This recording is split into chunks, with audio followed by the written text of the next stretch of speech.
daal di interpellé li nga xam nekk moo di forum civil bi à ce que ñu daal si àddu daal di jëmale itam daal di tëj li nga xam nekk moo di ay commission d'enquête allant dans ce sens alors mu daal si interpellé ki nga xam nekk moo di Birame Seck delloo ko bal bi que ni ne ko yaay xaritu ki nga xam nekk moo di président et que tu es mieux placé à ce que pour nga daal di ko si leeral exactement donc jàppale ni itam ki nga xam nekk moo di Matar Diop moo daal di accusé ki nga xam nekk moo di Ousmane Sonko ñeel ñi nga xam ni itam ñoo bëgg a ñëw pour daal di renégocier li nga xam nekk moo di ces contrats ñeel wàllu ko exploitation du pétrole ak wàllu gaz bi nga xam ni itam na ko découvrir fii Sénégal waaye itam ñeel li nga xam nekk moo di yenn si ay armement yi nga xam ni itam doon nañ ko si daal di tudd alors yi fi nag tolloo na si nga xam nekk moo di 20 millions de dollars fa nga xam ne itam mooy zaanu ko Qatar ki nga xam nekk moo di Cheikh Yérim Seck moo daal di def yooyu de révélation ginnaaw rek ba yëf yi daal di ne cour coow li nag kenn xamul exactement yëf yi fan la daal di jógee Cheikh Yérim Seck démb mu daal di génn fa nga xam ne itam mooy zaanu ko 7TV bu Maïmouna Ndour Faye mu daal di jàpp ni sax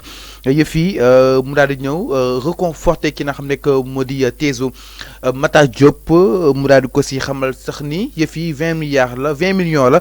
De dollars mu daal di jógee fa nga xam ni itam mooy zaanu ko Qatar donc coow loolu nag moo fi daal di nekk depuis démb ba tey jëmale si Ousmane Sonko ak benn ko scandale bu yes bi nga xam ni itam ñu ko si daal di tudd nii allant dans ce sens donc jàppale ni itam ki nga xam nekk moo di Matar Diop moo ko daal di xamle.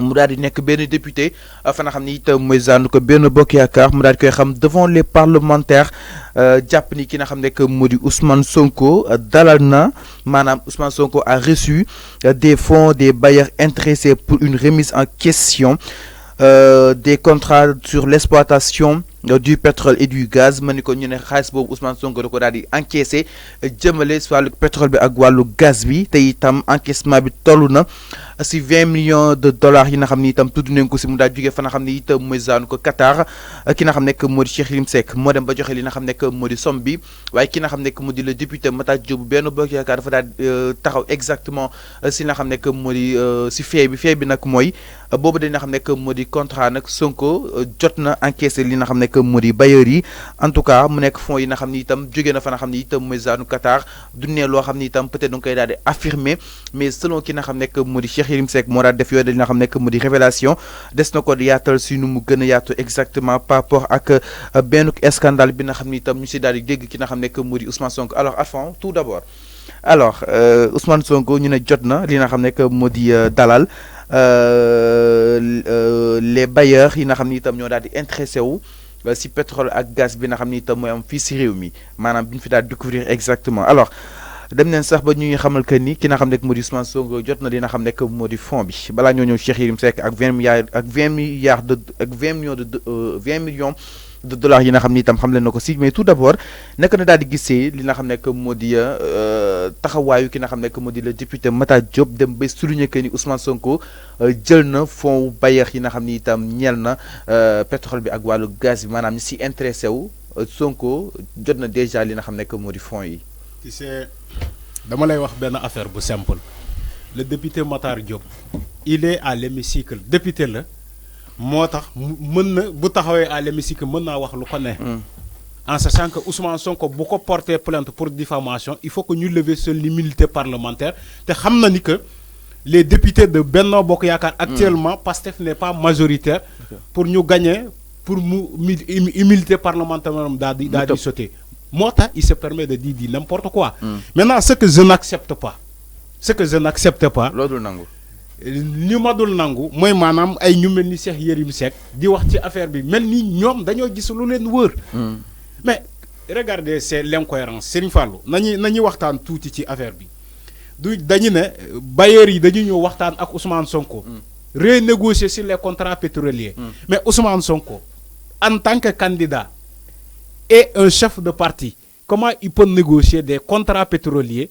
avec des multinationales étrangères mais enfin non comment mais enfin Ousmane yow da nga bëgg interpréter donc non pour ne la dafa am incohérence il y a du faux dans ce dossier man dégg naa Cheikh Yérim Seck muy wax ci ay 7TV di wax bay xiixat di naan wéy il y a un journal français bu tudd Canal comment il y a un journal bu tudd xawma Canal quoi il dit même les Marocains l'ont dit wax nañ ci les Qatariens l'ont dit Canal Horizon peut-être Canal Horizon la wax mais mais comment man xam nga lan laa mënul comprendre Ousmane Sonko il faut que sénégalais yeewu Ousmane Sonko man waxuma ni que kii ne mais dama ne Ousmane Sonko en tant que il n'est même pas président du Sénégal.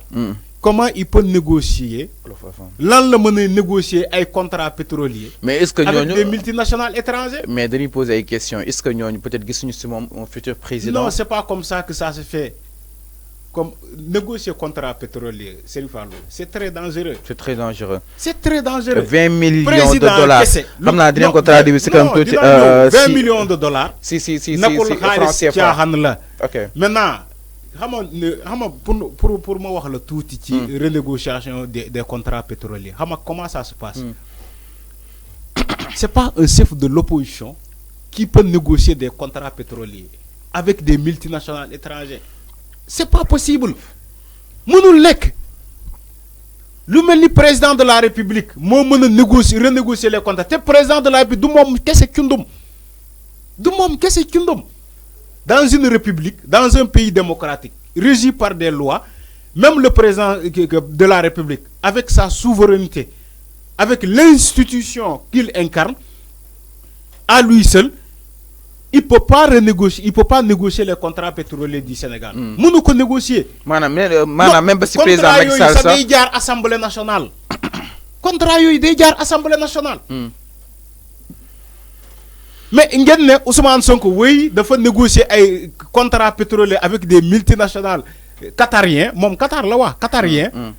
Ba recevoir la somme colossale de 20 millions. Ñu na xaalis bi dara Qatar la jógee. Qatar la jógee xaalis. Ñun bëgg Sénégalais yi gëm loolu. Malheureusement ñi ñu koy gëmloo Sénégalais yi. Mais la pire intox du siècle xam nga un c'est Yérim Seck bu ko waxee on comprend moom il en a tellement de dossiers en diffamation gis nañu fi récemment avec son cas avec Bati Plus les frères Farez amul lu mu waxul ci affaire boobu. Cheikh Yérim Seck wax ma ñaata plainte de diffamation ñoo nekk ci ndodoom moo tax il n'a pas voulu affirmer mu ñu lakkatu ci ginnaaw kii ne mu ne wéy si canal xawma lan bu France bu ko waxee nekkul journal caaxaan la les Marocains l'ont dit moom dafa bëgg commission d'enquête. Ah d'accord tey la ñu bëgg commission d'enquête. Où sont les fonds Covid? Commission d'enquête bu ñu diggoon Sénégalais anamu. Les morts de mars 2021 ba juin 2023 commission d'enquête bi anamu. OK. Le rapport de la Cour des comptes anamu. C'est des centaines de milliards la ñuy wax xam nga ñoom tey ñu ngi wax ci ay milliards. 20 millions de dollars c'est des milliards quand même en francs CFA. ñoom ñu ngi wax ci ay des milliards yoo xamante ne suñu institution suñu corps de contrôle yi ñoo ko épinglé ay ministres yi. Pourquoi ñoom c'est Yérim Seck demuñu toog ci ay émissions yu mel ni ñi insister pour ñu ubbi ay commission d'enquête? Ah d'accord quand il s'agit de Ousmane Sonko il faut forcément oui il faut que ñu ubbi des commissions d'enquête. ci loo xamante ne dara lallu si non. Je ne suis pas en train de défendre Ousmane Sonko. waxuñu la da ngay défendre Ousmane Sonko. mais waxuñu la da ngay défendre Ousmane Sonko. lu ñu roowul ak dëgg. booy nit bu waxee loo xamante ne yow sax da ngay xam ni lii ay kàcc la foo nga wax ko. Dans quoi wax comment Ousmane Sonko peut renégocier des contrats pétroliers lu dangereux la te lu sacré dans un pays loo xamante ne benn nit moomu ko Ousmane Sonko en tant que opposant ngeen ne non il a renégocié des contrats pétroliers yow mi journaliste nga déglu loolu man il faut être un Maïmouna Ndour pour toog déglu ces sordides là émission bi jeex man su ma nekkoon man émission bi du jeex dama koy couper à la source dama koy ne li ngay wax ni caaxaan la te du fii nga koy waxee. Il faut pas laisser ces choses banales là yoo xamante ne Sénégal mu ngi nii sax ñu ngi laam-laamee te peut-être ñun élection yi dinañ ko amal jàmm élection yi di ñëw mais ñoom ñuy jël ay encore des choses banales di ko teg ci yoo xamante ne à tout moment mën naa taal réew pétrole fu mu xasee ba jub taal na réew ñoom ils s'amusent avec ces choses banales là. Alors c'est clair banaliser. Régis su la ñu mën a afficher justement imagine nga xam ni itam envoyé neen leen ko par rapport ak li nga xam ne que moo di coow li par rapport ak li nga xam ni itam moo daal di ñeel sortie bu ki nga xam ne que moo di député Matar Diop si contrat yi nga xam ni itam ñu ne Ousmane Sonko moo ko doon négocier te yëgagul li nga xam ne que moo di au pouvoir exactement alors sànq donc lu am solo balaa maa ñëw si coow li que ni contrat dafa li nga xam ne que moo di pétrole bi ñu koy fooyee mais dafa nekk loo xam ni itam dafa xaw a dangereux lool et que coow li mën nañoo yóbbu si benn étape yoo xam ni peut-être du ko mën a comprendre à fond. Sëñ Fallou foog sénégalais xam ni que. pétrole ak gaz dafa am ce qu'on appelle code pétrolier et gaz code. Ousmane Sonko n'a pas ces codes-là. Donc un président ne peut pas discuter. Un président moom cundum sax même bu renégocier les contrats yi dina am fu ñuy jaar. Asatuma nga na ma benn opposant moo toog di renégocier des contrats pétroliers avec des multinationales étrangères yéen sénégalais yi ngeen bëgg a dégg loolu quand même ngeen déglu Cheikh Yérim Seck mu wax ba daaneel ni que woy Ousmane Sonko selon les médias français toujours la France toujours les médias français fépp fu ñu jaar yàq nañu fa le cas du Mali est là le cas de comment dirais-je comment dirais-je Niger. Guinée toujours médias français ñoo fa jaar tey au Sénégal ñu ne woy les médias français nous disent que Ousmane Sonko a renégocié des contrats pétroliers avec des multinationales étrangères mooy les Qatariens ba ñu fay ko une somme de 20 millions de dollars. ñu wax ko devant nii ñu wax ko nii publiquement yow Sëñ Fallou est-ce que ça sent bien à l'oreille mooy maanaam boo ko déggee yow di nga jàpp ni est-ce que lii c'est une part de vérité là. mais enfin yàgg ngeen ay rapport Cour des comptes ay OFNAC yëpp yàgg ngeen fi génn ngeen sàkku pour ñu tijji ay commission d'enquête donc là aussi jàppoon itam ay commission d'enquête wala daal di ko war nañ ko daal di mën a tijji jëmale si wàllu wu nu mel. d'accord man je suis d'accord. ok je suis d'accord mën nañu ubbi commission d'enquête mais nañu ubbi commission d'enquête d'abord pour les événements précédents. nañu ubbi des enquêtes pour des commissions d'enquête bu fekkee ñoom loolu la ñu bëgg nañu ubbi ay commission d'enquête pour les événements précédents. pour les événements précédents. mars 2021 ay nit faatu nañu fi ñu yàq fii ay Auchan lu ne ñu promettre sénégalais yi ni que dina am commission d'enquête ba léegi commission d'enquête amul.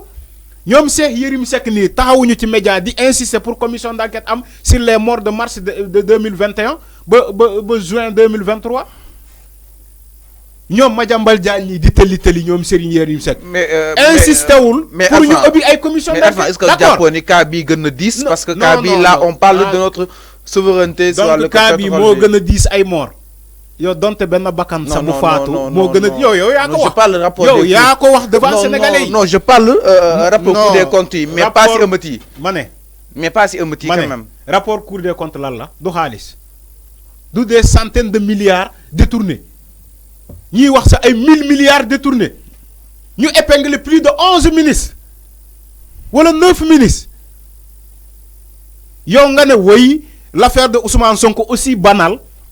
moo gën a sérieux non pas l'affaire d'Ousmane Sonko. non mais lan nga wax. non c'est peut-être pour ñu leeral yi fii soit laale aussi peut-être mu setal deram et tout. dama ne. peut-être laale aussi. bu fekkee les renégociations du contrat avec Ousmane Sonko am na comme ni ñu koy waxee ils n'ont qu'à l'afficher nañ ko publier de toute façon c'est pas c'est que Ousmane Sonko ñaata ki yom la ñu publier fii dans le net jàpp nañu fekk Koungheul. je profite de l'occasion peut-être pour ñëw la ci peut-être dinañ si ñëw ci lettre boobu bu ñuy wax. mais bu fekkee loolu am na nañ ko publier mais est-ce que c'est la première fois ñuy jiiñ Ousmane Sonko ni laalee avec ces multinationales étrangères est-ce que c'est la première fois. Matar Diop est-ce que chaque élection buy ñëw. mais enfin non dama lay wax comment ça se passe. Matar Diop est-ce que mesuré na. Matar Diop c'est un député la lourdeur. c'est un député il sait que bu ñu ko toppee ci diffamation il faut que ñuy yëg ak wàcce ay protocole pour la levée de son immunité parlementaire te je sais que Benno Bokk Yaakaar actuellement il est majoritaire dañu nangu pour ñu lever son immunité moo tax il se permet de dire ce qu'il veut. C'est à l'Assemblée nationale, tu peux dire ce que tu veux.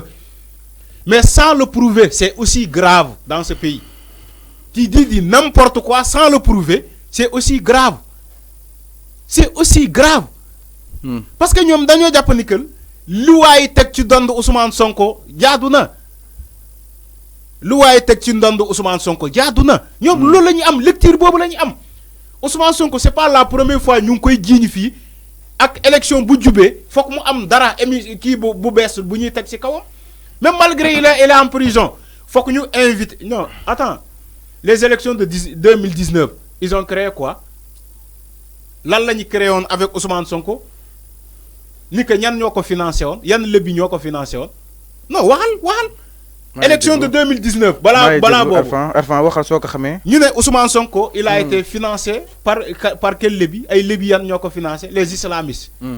ñoo ko financé. jiiñ nañ ko fii ci dossier bu ne. frère islamique yi. way élection bi mu ngi jub si ñu ne way Ousmane Sonko moo laale ci benn scandale way il a renégocié les contrats pétroliers et gaziers du Sénégal avec une entreprise qatarienne ñoom loolu la ñuy wax chaque élection faut que ñu am dara lu ñuy créer ci Ousmane Sonko ñoom ils n'ont même pas honte